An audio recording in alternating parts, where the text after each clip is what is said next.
Price lord. ശക്തിയോടെ praise lord. സന്തോഷത്തോടെ ആയിരിക്കുന്നുണ്ടെങ്കിൽ ദൈവത്തെ സ്തുതിക്കാൻ സാധിക്കും. ഹല്ലേലൂയ. ദൈവത്തിന്റെ അതിപരിശുദ്ധമായ നാമം വാഴ്ത്തപ്പെടുമാറാകട്ടെ.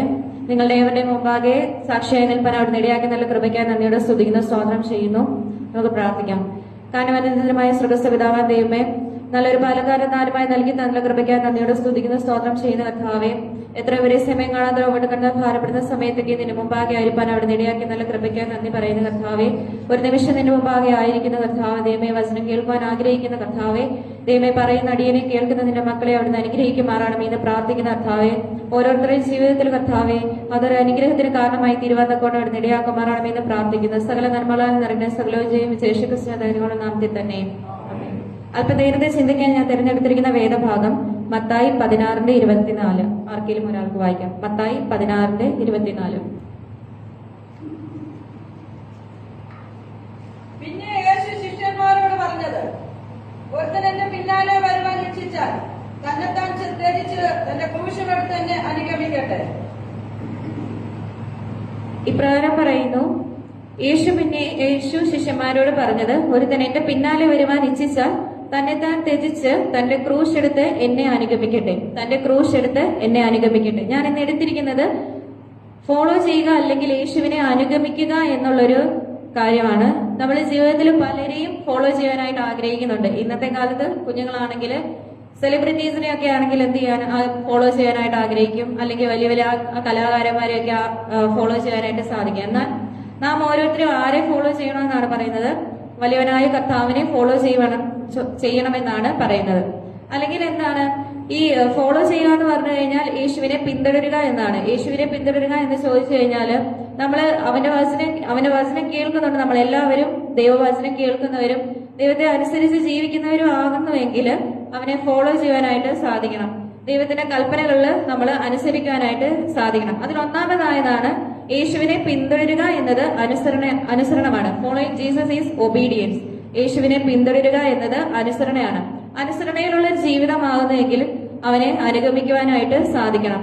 യേശു പറഞ്ഞത് കേട്ട് പത്രോസ് തന്റെ വലകൾ വിട്ട് കർത്താവിനെ അനുഗമിക്കുകയാണ്. അവൻ ചോദിച്ചില്ല എങ്ങോട്ടാണ്, എന്താണ് ചെയ്യേണ്ടത് എന്നൊന്നും ചോദിച്ചില്ല. പത്രോസ് അവന്റെ കൽപ്പനകളിൽ അല്ലെങ്കിൽ അവൻ പറഞ്ഞ കാര്യം അനുസരിച്ചത് കൊണ്ടാണ് അവൻ വലകൾ വിട്ട് ദൈവത്തിനെ അനുഗമിക്കുവാനായിട്ട് ഇടയായിത്തീരുന്നത്. നാം ഓരോരുത്തരും അങ്ങനെയാണോ? നമ്മൾ കർത്താവ് നമ്മളോട് ചോദിക്കുന്ന അല്ലെങ്കിൽ നമ്മളോട് പറയുന്ന കാര്യങ്ങള് നമ്മൾ ദൈവത്തിന്റെ മുമ്പാകെ ഫോളോ ചെയ്യാനായിട്ട് സാധിക്കണം.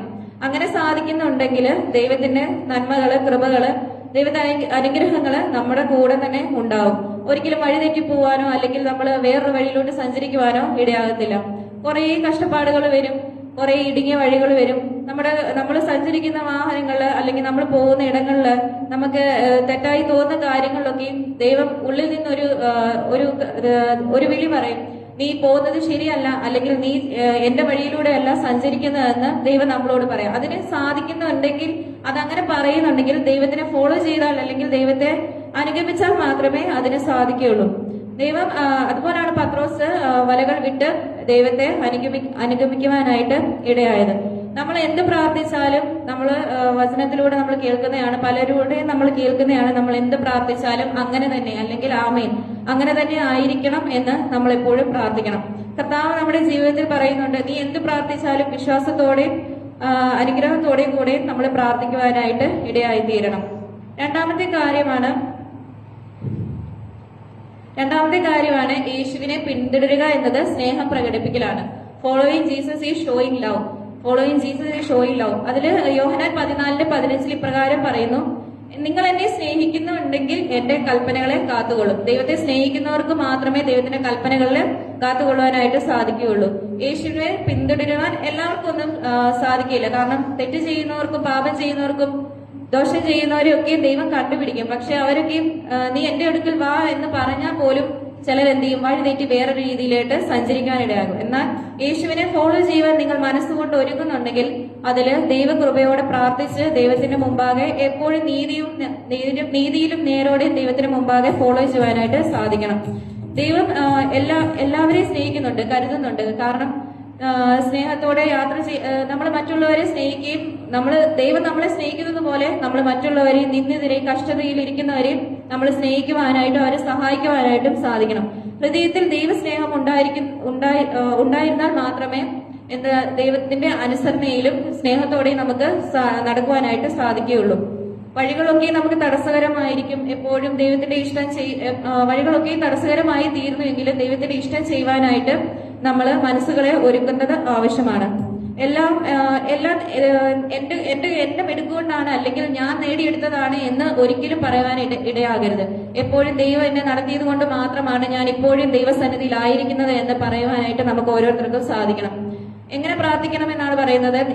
എന്നെ പിന്തുടരുന്നുണ്ടെങ്കിൽ എന്നെ ഫോളോ ചെയ്യാൻ നീ ആഗ്രഹിക്കുന്നുണ്ട് ഉണ്ടെങ്കിൽ എന്റെ വഴികളിൽ നിന്റെ ഇഷ്ടത്തിന് ഹിതത്തിന് പ്രകാരം മാത്രം എന്നെ നിന്റെ മുമ്പാകെ നടത്തണമേ എന്ന് പ്രാർത്ഥിക്കുവാനായിട്ട് ഇടയാകണം. അതുപോലെ സന്തോഷത്തോടെ അനുസരണയോടെ ദൈവത്തിന്റെ മുമ്പാകെ നിങ്ങൾ പ്രാർത്ഥിക്കുവാൻ ഇടയാകുന്നുണ്ടെങ്കിൽ ദൈവം നമ്മളെ ധാരാളമായിട്ട് അനുഗ്രഹിക്കുക തന്നെ ചെയ്യും. യോശുവ 24:15 ഇപ്രകാരം പറയുന്നു, ജീവിതം നാം എങ്ങനെ തിരഞ്ഞെടുക്കണം എന്നുള്ളതാണ് നമ്മുടെ തീരുമാനങ്ങളല്ല കർത്താവിന്റെ തീരുമാനങ്ങൾ. നമ്മുടെ ഇഷ്ടങ്ങളല്ല ദൈവത്തിന്റെ ഇഷ്ടങ്ങൾ.